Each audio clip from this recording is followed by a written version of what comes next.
এই গাঁজাখোরদের কথা শুনুন। উন্মুক্ত হয়ে যদি পেঁয়াজ আমদানি করা হয় তো আমার বিশ্বাস যে 30 থেকে 40টার মধ্যে পেঁয়াজ এবং সিন্ডিকেট এটা নিয়ে কাজ করবে না।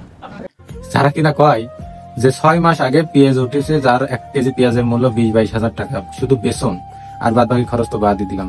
এখন কয় নাকি 6 মাস পরে যারা আছে পেঁয়াজ ঘরে সংরক্ষণ করেছে মন প্রতি কমপক্ষে 15 থেকে 20 কেজি কমে গেছে, তারপরে নাকি এখন 30 থেকে 40 টাকার মধ্যে পেঁয়াজ আনার জন্য আমদানি করতে হবে। তো এই গাঁজাখোরদের সরকার কিভাবে আসলে এরা গঠন করে আর কিভাবে পরিচালনা করে আল্লাহ পাকি জানে। এরা কি জানে একটা মন পেঁয়াজে 6 মাস পরে কতটুকু লাভ হয়? যদি এখন আবার 30-40 টাকা করে কেজিতে বিক্রি করতে হয় তাহলে একজন কৃষককে আসলে বাঁচবে? এই দেশের কোন সরকারই কৃষকদের ভালো চায় না।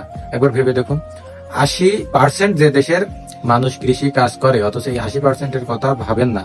ভাবেন যারা 20% মানুষ কৃষি কাজ করেন না বা কিনে খায় টাকার বিনিময়ে, তাদের কথা ভাবে। তাহলে এই দেশের কৃষকদের কখনো কি ভাগের উন্নতি হবে?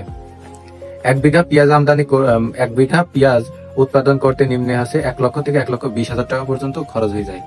তাহলে এই 1,20,000 টাকা পেঁয়াজ উৎপাদন করার ভিতরে অনেক দুর্ভোগ থাকে। একদিন যদি পেঁয়াজ উঠার আগে, পাকা পেঁয়াজ ওঠার আগে যদি একদিন বৃষ্টি হয় তাহলে ওই কৃষকের সব শেষ। অথচ সেই কৃষকের কথা না ভেবে, 80% মানুষের কথা না ভেবে ভাবেন আছে 20% মানুষ। 1 কেজি সারের দাম কত জানে এরা? পেঁয়াজে যতবার স্প্রে করা হয় সেই স্প্রে ছোট ছোট বিষ, প্যাকেটে বিষ, ওর দামটা কি জানে এই গরুর দলরা?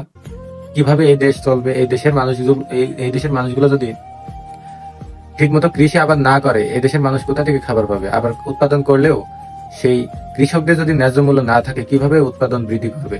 কৃষক সারা জীবনই অবহেলিত এবং আগামীতেও থাকবে। বাংলাদেশের কোন সরকার 71 সাল থেকে এ পর্যন্ত মনে হয় না কৃষকের বন্ধু হতে পারছে।